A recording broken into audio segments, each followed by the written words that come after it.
What up, y'all? Appreciate you showing up, hanging out, listening to my dumb ass. Like and subscribe. So, I want to talk about two things. One thing is whatever. One thing is yes. Okay, so the first thing, let's get the bad out of the way. Or not the bad, but the befuddling, the negative. I don't know what you want to call it. But so, Asmondgold, you guys know this guy? It's like a balding Jesus video game guy talker. Think he streams, whatever, who cares? I mean, he has more followers than I do, obviously, because he's been doing it for a while. But, people like him, I guess. I never really watched him. I always see him kind of pop up in my feed and stuff. Sometimes people talk about him, or he just kind of pops up or whatever. I might have followed him, but I never watched any of his videos. I don't know. Maybe I watched one, or I can't remember. But I don't watch him. And so he commented on the Elden Ring words DLC, and he's over here crying. Him and Tim Dog should get a room.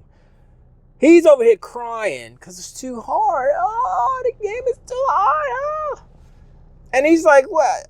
People have these egos and they feel their egos grow, and it's dangerous because people beat these hard games and they have big egos because I'm like,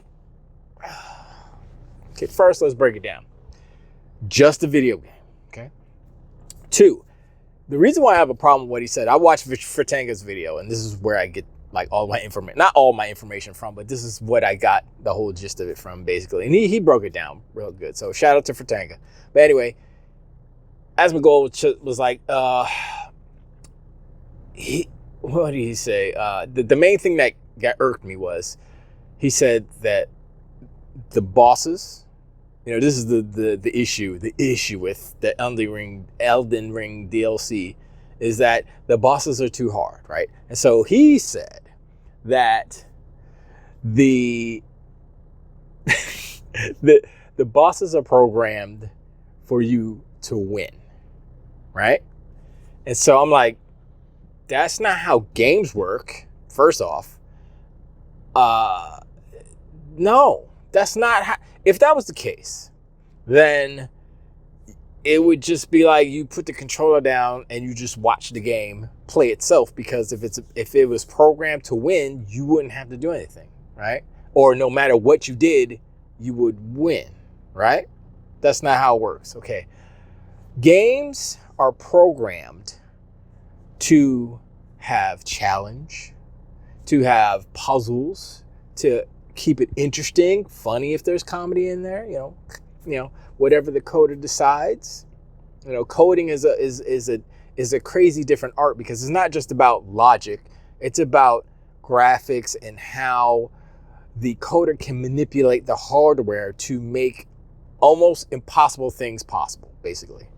Anyway, the main thing is that the game is programmed to be fun. It is entertainment.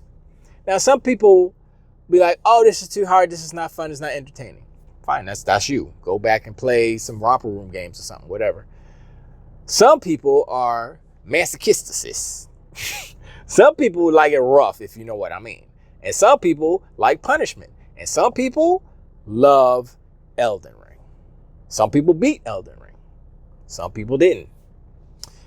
Look, I haven't played the game at all. I haven't played the original game. I haven't played the DLC, so it's all good. I have no skin in the game. Well, I do in my opinion of what games are, basically. And him trying to say, oh, they're coded to be not easily beaten. Well, for him, he wants it to be easily beaten. But I'm just saying, they're not look, bosses are not coded to lose. Their objective is to destroy you. They shoot at you, they lunge at you, they swing at you. They're trying to kill you. That's what the coders do. They code to try to kill you, and then it just makes zero sense of what he said. And I mean, you guys could watch Fratanga's video and get the gist of it, because I don't think you would want to watch Asmondgold's video, because I think it's Fratanga said there's a half-hour version and an hour version, and I'm like, I don't really care about either of them. And I think he was listening to Yang Ye, and then Yang Ye had some good points against Asmondgold. Anyway, it doesn't matter. I didn't really want to talk about it. I just wanted to touch on that because it upset me that a prominent content creator is kind of misrepresenting what games are. Now, to him, sure, maybe he wants some, behind the shoulder sad dad walking simulators that are mad easy, a bunch of QTEs, and you just press a button and win. Maybe that's what he wants, but that's not what Elden Ring is. So go play something else. And the fact that he's a content creator and he relies on these zeitgeist games for people to watch, that's his problem. Because if you run up against a game you can't play because you suck, basically, I mean, GG or something. I mean, you want to make a living doing, content creation like that. That's what you do when you play games. You got to play games. And now you just expose yourself for being whack, being soft. Can't even beat a game. Then Fratanga started making fun of his dirty rooms. I don't know. I never paid attention to his background. Never paid attention to him. Like I said, but anyway, let's push that aside because that's whatever. What I wanted to talk about for real, and I wanted to talk about this way before, but I kind of talked about it before, but not in this sense. Fable, the Fable trailer. Now, not the game. We'll see what the game is. I have no idea what the game's going to be when it comes out, but so far it looks pretty good, right? But I'm not even talking about the gameplay parts of the trailer. No, it's not even about that. Okay, it's about here's my opinion. It's about presentation. It's about how the trailer is constructed, presented, and I guess I was gonna say accepted, but seen from the public. And for me, I'm gonna say it right now. It was the best trailer of that whole show. And it has, for me, I'm trying to think of another. Okay, here's another trailer that was not as good, but in the same kind of league, which was the Outer Worlds 2 trailer, the reveal trailer, right? Which was just all CG and whatever, but it was funny. It was written really cleverly and all that stuff. So that's one in the echelon, right? But the Fable trailer. Okay, first thing I noticed, right? Besides that, you look at after, you see it and you're like, oh, what's the gameplay? All the kind of surface level stuff that you see in the trailer. I've watched this trailer at least 50 times, probably. The first time, and here's the reason why. Not because I was watching it, because I actually wasn't watching. I was listening to it. And there's a bunch of different things that are going on in the trailer that make me smile. First and foremost, the music. I need to find out who is doing the music for that trailer. I don't know who's doing the music for the game, but for that trailer specifically, that song, I don't know who did it, but it is the best song that I've heard in years. And it's the best song, kind of compartmentalized, standalone. And it's the best song that represents what Fable is, right? So it goes hand in hand with the actual, the rhythm of the actual, the monologue that Humphrey's saying, and plus the gameplay parts that they intersplice and all. It was the best crafted piece of 2 minutes and whatever seconds trailer for a video game or for any piece of media, I would say, in a long, long time. And people just kind of, whatever is favorite, they don't pay attention. But one, the music is perfect, and this is why, right? The music starts, right? And it's whimsical, it's got flutes, and it's got the steel drum percussion thing. Listen, the flutes, I'm like, oh, okay, all right, and that's what Fable was, basically. It was very whimsical and funny, and and so boom, they automatically they got that, right? Okay, whimsy, okay, British whimsy, let's go, okay, oh, where we go? Here we go, right? And then Humphrey starts talking, and the first little section is him You want a hero? Look at him right there. All his, and it's funny up until when they come up with the title of Humphrey retired, right? And then after that, they go into basically the story of Fable, which is the story of the first game. And not exactly the story, but it's the premise where they're still good and evil, right? And it's all about choices. And he says that in the trailer. And so he's talking about, I knew this girl, and she had skills, and I wanted to take her out, and she was terrifying, And it was a bait and switch, because all that time he's talking about this girl that he took in, and they're showing the protagonist, homegirl, I don't know what her name is.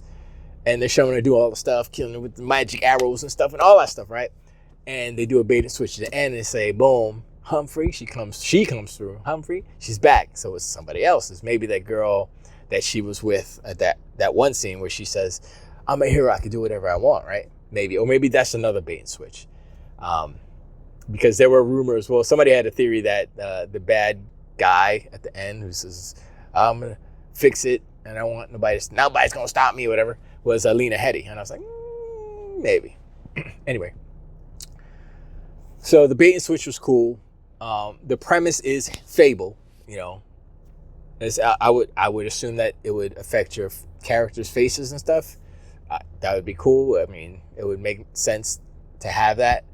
And if you pay attention, like go watch the trailer again, you could listen to the words and say, okay, and then there's some funny stuff like a giant frog, giant toad or whatever. But the thing is, listen to the music.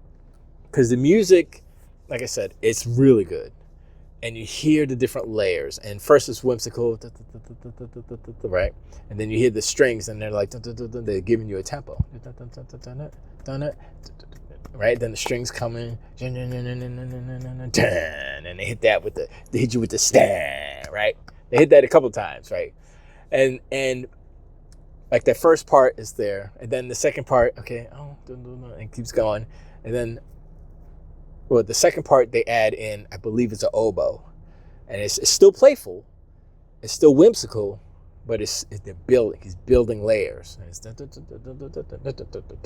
I'm like, okay, and then boom, the third. It's almost like a 3-act movie basically. So he has the first whimsical section, second whimsical section building upon the theme, then the third whimsical section. The third section becomes more emotional and more epic. They bring in the long strings and they bring in the actual, I believe it is the main melody of the piece, or maybe of Fable, which I hope it is, because it's really good. It's so good that I can't remember what the original Fable theme was. And that was done by Danny Elfman, which is like, let's go. You know what I'm saying? And that's what made me like the first one a lot too, because I was like, oh, that's it. I mean, the rest of the music wasn't all as good as the main theme, but still. But this, it builds, it's emotional. And if you listen to the layers, I mean, I can hear them because I've been producing music forever. And how I learned this trick, anybody can learn it, but how I learned this trick is that you listen to, I had a friend of mine say, I want you to recreate this song, but I need the instrumental without the lyrics. And I'm like, okay. And so I had to listen to the song and recreate each individual instrument. So I had to listen to the instrument, listen to the pattern, doom. Listen to the bass, listen to the pattern, boom. Listen to the piano, listen whatever was in the song, right? And so that trains your ear to separate all the sounds. And so whenever I listen to music, whenever I hear music, that's what happens. It's just an automatic kind of thing, muscle that happens with me. And it's not like, oh, it's a curse. How can you enjoy music? It's like, you can enjoy it. So it doesn't change enjoyment of music. But anyway, so the third movement is the long strings, is the what's it go? Right? And I'm like, okay, that sounds like a theme. Let's go.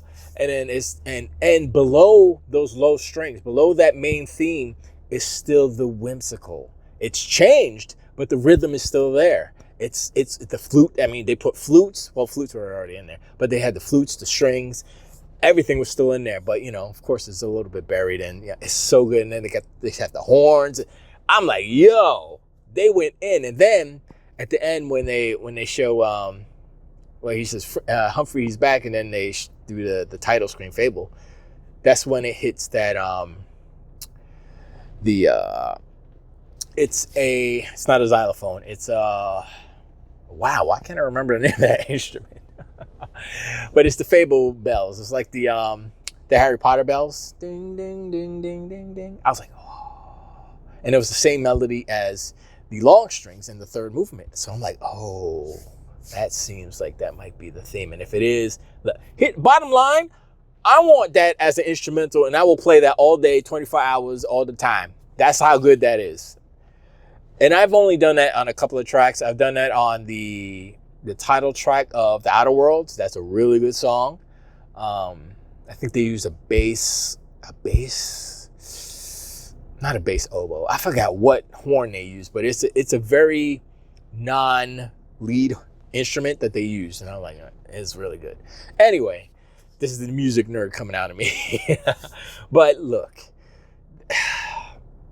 go watch that trailer again and pay attention to all the things that I said and think about, I mean, I do, but like think about how they crafted that video, how they crafted that trailer, and how it made you feel, right? And I'm like looking back on like the first trailer they showed with the fairy flying. I'm like, okay, that's cool, whatever. And the second trailer that they showed with Homeboy from the IT Club, which is cool, not as good as this one though. This one was like, seriously, be for real. The music is the thing that caught me, because I mean, when I first saw it, I was like, Fable, that's cool, yeah, cool, right? And I wasn't really paying attention to the music. And then I watched it again for some reason, and I was like, hold up, what's going on here? And I heard it. I listened to it, and it totally changed. Something switched in my brain. It's almost like, remember the first time you fell in love with video games, right?